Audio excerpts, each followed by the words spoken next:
Coming into today's series, GenG versus G2, Korea's second seed versus Europe's first seed. Jumping right into it, into the first game, we see Syndra on Graves, Set, Lucian, Renekton banned.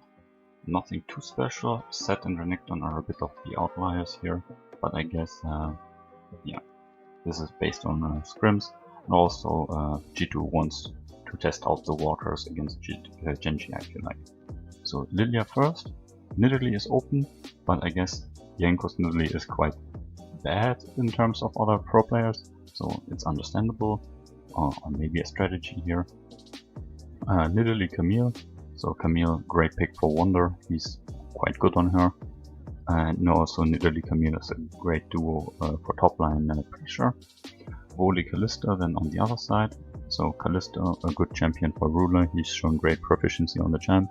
And Volibear also known to be quite decent into the Camille. TF then elected to complement the top and the side lane strength G2 already has with the Camille and partially with the Nidalee. Going into the second big band phase, Ashe, Senna, Gragas and Galio. Some AD carries are banned who are good into Kalista, and on the other side some counters to the immobile and also to the TF. Pantheon then elected early aggression also in the bot lane, and additionally his ult can also help G2. On the other side, Pantheon also picked away from Kalista, so GenG doesn't have a very strong bot lane for the early stages.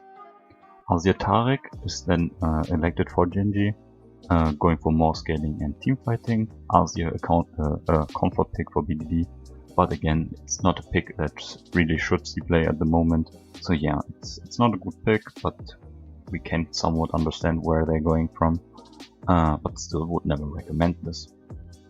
Jhin then lastly is a ADC from range, so he's not that pressured by Kalista, and yeah, he has follow-up for his team, so yeah, he doesn't have to go too close to the Volibear.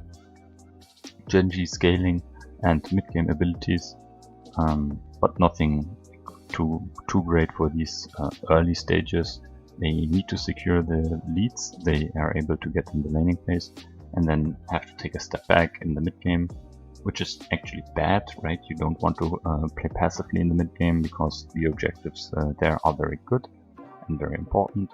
But yeah, that's the result of mainly picking Azir because after the early power in his lane, because of his range and oppressiveness in short range matchups, he falls a bit behind because his 1 item power spike, 2 item power spike.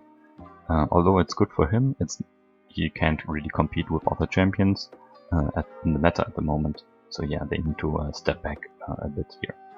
G2 on the other side, they need to fight early and then snowball. They don't have great engage to get to the backline, but if they can stretch the map wide, right, with their split push, they can then use TF ult and so on to get picks and pick apart GenG and yeah, then push their lead, which is actually what happens here. The TF always able to get to the key targets, and then with Nidalee or other champions and burst them down. They're getting many picks on GenG and yeah, pushing their leads, just as I mentioned. Moving into game 2, Syndra on Graves, Set, Lucian, Renekton. Absolute same bans, the sides need to switch as well, so yeah, same start here. Camille, take away from Wonder and also enabling Rascal a bit more. He had a good game 1, so yeah, maybe putting some power into him. Lilia Shen great into Camille, and Lilia is better for Jankos as his Nidalee. He likes her way more. Nidalee TF, so the classic topside combo. G2 used it as well. It's just bread and butter. Nidalee TF and Camille. Many teams already played this, and yeah, it's heavy topside focus. But the problem here is playing this into Shen, which is not that great as he is very safe under turret with his W and E. Also, he is even if he's set behind, he's always a tank, He can always catch side lanes with his TP and his R, and also his R, he is always useful, so not really a target to set behind. Then Silas, he's known but not an often used counter to TF. He's better in many aspects than him in the mid game, although he falls behind in CS early. This evens out after TF like uses his R once or twice. But in these skirmishes, Silas is way more proficient than TF. Yes, this depends on the second skirmish partner, right, the jungler. But in usual, Silas with Conqueror, for example, can just stick to his targets and deal more damage here. Kalista Pantheon, Senna and Thresh taking some power of the bot lane, which is good for G2 because they already have power in the mid lane and a safe top lane. Jhin, again, he has many perks for him, and also perks like cast ADCs quite much, and safe long range follow up for Silas and Lydia's Watch Out E. Ashe Leona then, pick and initiation for GenG, doubling down on the pick strategies. Additionally, Leona offering some frontlining here. Also Ashe a great pick for Ruler. Tahm Kench then lastly, a very good pick here, completely destroying everything. After seeing like all the single target picks champs GenG has, Tahm Kench counters nearly all of that. The champions are like nearly disabled, and even for lane he's a good partner for Jhin. Overall a very smart pick here. Additionally, like Mickey X also completely smurfs on this champion. He can go Hail of Blades, which I wouldn't recommend in this case here. I just go for Guardian, and then that's completely fine, no worries. GenG needs to find a new draft actually. Like, this is actually very bad in some points here. They have a pick comp, but they want to pick into the Shen, right? So they pick TF immediately into an already existing Shen pick. So top is no real target, mid lane, Silas is also not really what you're looking for, and bot, so Jhin is okay, but with Tahm Kench it's also very difficult. So GenG need to find these picks, but they're not really having great targets.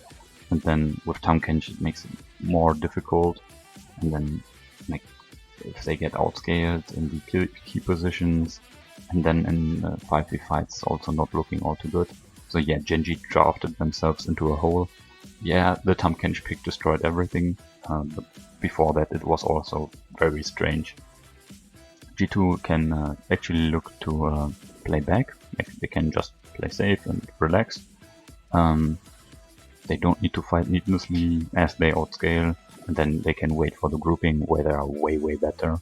Also with their 3 global abilities they can play cross map, and if they want to be a bit more aggressive, or if they are ahead, they can pick the players from GenG, because GenG, they have pick potential but they have no safety mechanics. G2 on the other side have many safety tools, and then also can reverse them for pick abilities. G2 doesn't have hard engage or anything, but if they can get engaged upon, they can just counter very hard, because GenG has single target pick. As such, like Tahm Kench can single-handedly, and either he tanks it and then he kills himself, or someone else tanks it and then he eats him. Like, it's just very hard for GenG to do much here, and that's also reflected in the game. They tried, but always Tahm Kench was eating the targets up, surviving with little HP, and then Silas would kill them all. So it was just really horrendous, and Caps was popping off. Many things weren't going for GenG here, and G2, after a good draft, they were actually playing that draft perfectly in the game. Another win for the Europeans. Going into the final game actually. So set Kalista Nidalee on Lilia Lucian, so we have some different bans here as you noticed, taking away the Kalista, who was very strong in the laning phase, and then Lilia from Yankos, because he also performed quite decently on her. Graves then elected the standard first pick with Nidalee and Lilia removed. as it also baits a Kindred pick in a certain sense here, because it's the only like high tier jungler open. And yeah, with TF also open, so we see TF Kindred. G2 already knew this 2 champion rotation was coming, so yeah, they prepared for it with Jhin Silas. So yeah, just talking why TF Kindred is not that great and why it is somewhat of a bait. So usually it is good if TF has pressure and one of the side lanes also has some pressure, like either bot or top. And then if GenG is able to play around their jungler, they can use this pressure to amplify it by a great extent, because not only is TF supporting Kindred, and then Kindred is in turn supporting TF, and like for example the top lane, also TF with his ult can like hard commit to a top lane, so they can actually get major leads in 3 lanes, which is quite good for the TF. But this is only if GenG is able to play around their jungler, which they are not doing quite often. It's often Clit playing around his lanes, not his lanes playing around him. Similarly, G2 also is not doing that all that well, which is one of the reasons why Nidalee is not really that good for them. So yeah, this is somewhat of a bait. This combo is usually very good, but only if you play to its strengths, right? So Jhin Silas, on the other hand, Silas into TF again, is quite good. And yeah, Caps showed a great performance, so it's good for his confidence as well. And yeah, Jhin outranging Kindred, and he can slow and snare her. Yeah, similarly, when a Kalista is slowed, Kindred with slow is quite dead. And yeah, I talked about other good reasons for Jhin in past drafts. He has good win rates as well, so yeah, quite decent champion here, I have to say, right?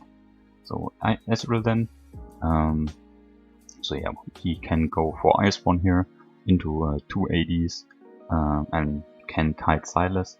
He's not a hyper damage source for their team, neither is TF, and Kindred also, unless she's fed, so they have to be a bit more careful about their damage here. But yeah, he's quite safe against the enemy champions, and also like Ruler's Ezreal is a very comfortable pick for him. He knows what he has to do. He has often carried games, and in this like deciding games, very understandable and a very good pick here.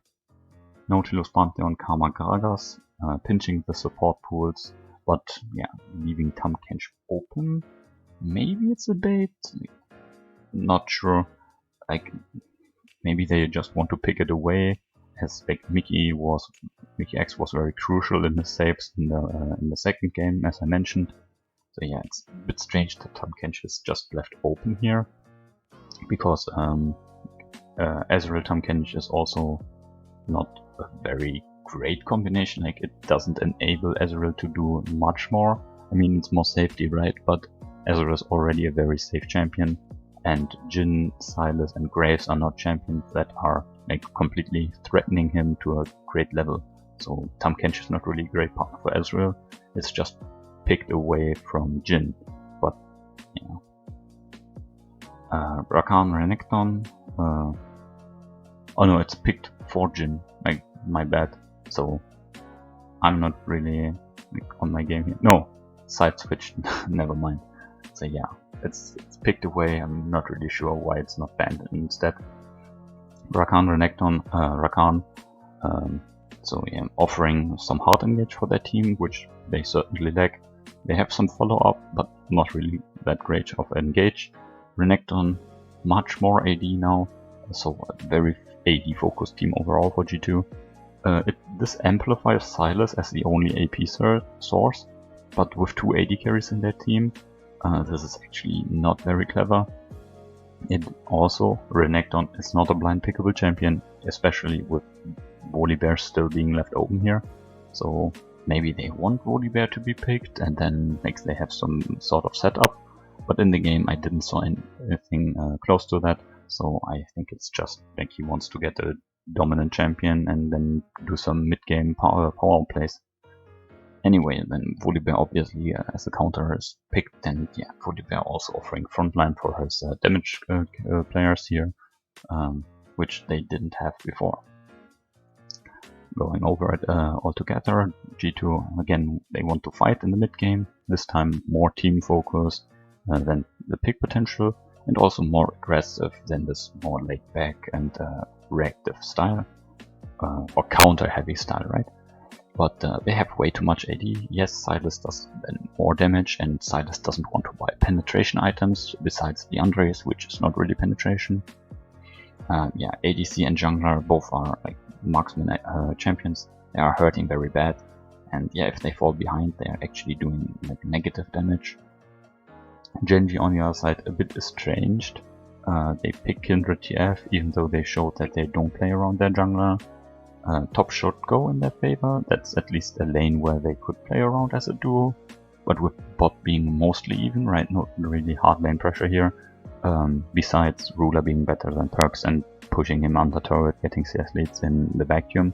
But it's not really a lane you could play around massively.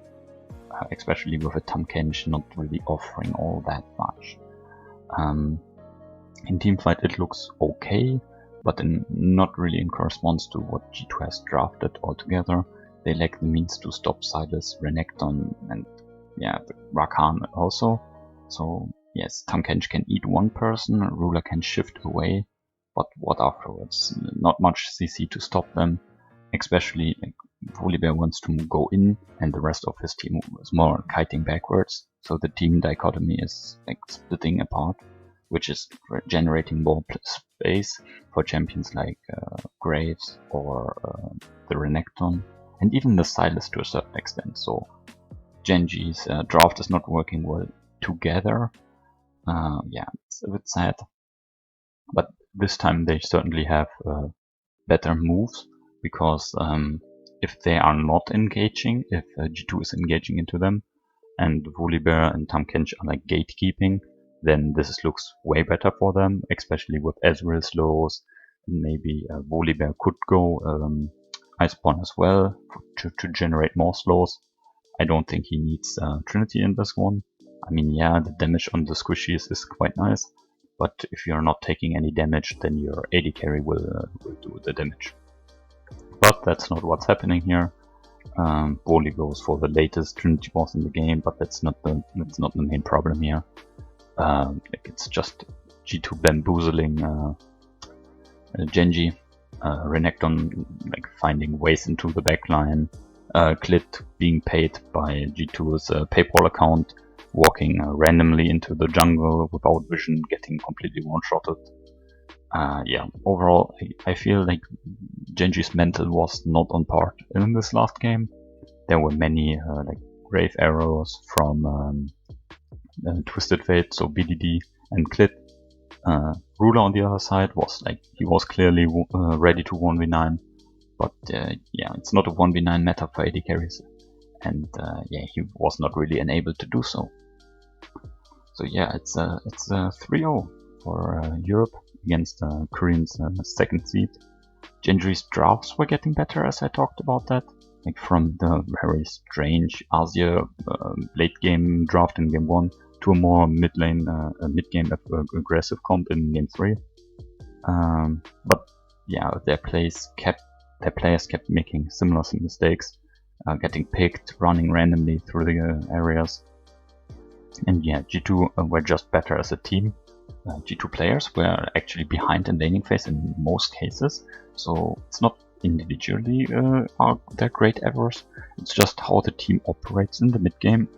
And yeah, maybe you could say that the players don't know how to play the mid game, which is like fair. We don't know how they operate, who is calling what and what are the calls.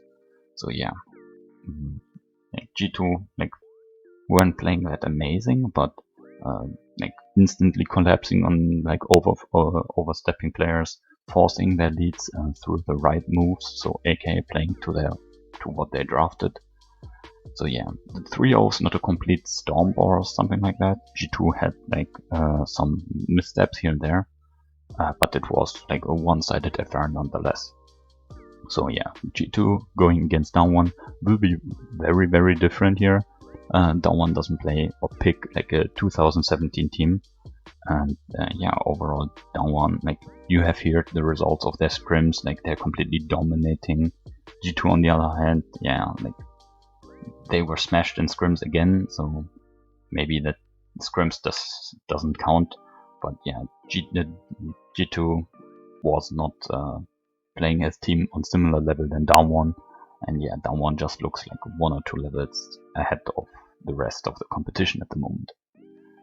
GenG on the other side, they will go home after this rather shameful loss, will probably be flamed, which is a bit understandable, as they failed to adapt again and again and again. So they didn't adapt in the normal season in summer, but they got by. They didn't adapt in what is it, the playoffs. In the regionals, it was just against some like random flex queue SKT lineup. So yeah, this was like more easy for them. Then in groups, they were just better players than most of the others, but they also didn't like play the meta style. And now, yeah, now they got punished for it again, just like Dragon X somehow managed to do it in playoffs. So like the team is like solid, but they are like playing for the wrong moments in the game. So laning phase is okay, but then they just turn off their monitors and just look at their watches and wait, which is not how the game is operated. Also, they're focusing around wrong stuff. Like they were playing for mid lane and for top lane into a tank, and they weren't enabling their jungler at all. Even if they picking Kindred needs so much help from her team to get to the marks, and then like to give back to the team with damage and objective control and so on. So yeah, like over the year now, GenG had some good results, like twice getting second in Korea. That's not bad at all, right? Like now and out in quarters though, 3-0, and like I think it was so one-sided. It's just a bad year overall now for them, right? Not winning anything and achieving bad results in the only international tournament they participated in. So yeah, I'm not sure if the team will dissolve because of that. I mean, there were some miscoordination, opposing calls in the game, but it's not completely indicative to it. We have to wait and see, but I could guess that some 1 or 2 players are leaving the team. Yeah. So going to the semis now, just a short comment here. TS versus Suning. I already said I expect Suning to get this one. If TS doesn't find their like usual form from like a month or 2 ago. Additionally, like players like Knight, Kanavi are completely like they are underperforming like to no bounds. Maybe it's just the other LPL teams were just bad, and that's the reason why they looked good. I mean, LPL doesn't look that hot at the moment, but still, they're playing way worse. So maybe this continues, and then Suning goes to the finals. No one expected that. So yeah, on the other side, Down1 was G2, already mentioned. I think G2 think valiant effort here today, but the Down1 has this, so they're clearly 1 or 2 levels ahead. The other teams are not scrimming them anymore because it's demotivating for them to get smashed by Down1 so hard. So yeah, I think they're right their way to the top. Then yeah, if it's either Suning or TS, I think Down1 wins this all. I'm not sure if they're going to lose another game in this World Championship. Yeah, this will be interesting. But yeah, who knows? Maybe G2 has some hidden picks here and there. Not sure if this will help them, but. So that's it for the quarters rundown. Hope you all have a great day. And yeah, more Worlds content comes next week. We will see some other interesting stuff the following days. Wish you all a great day.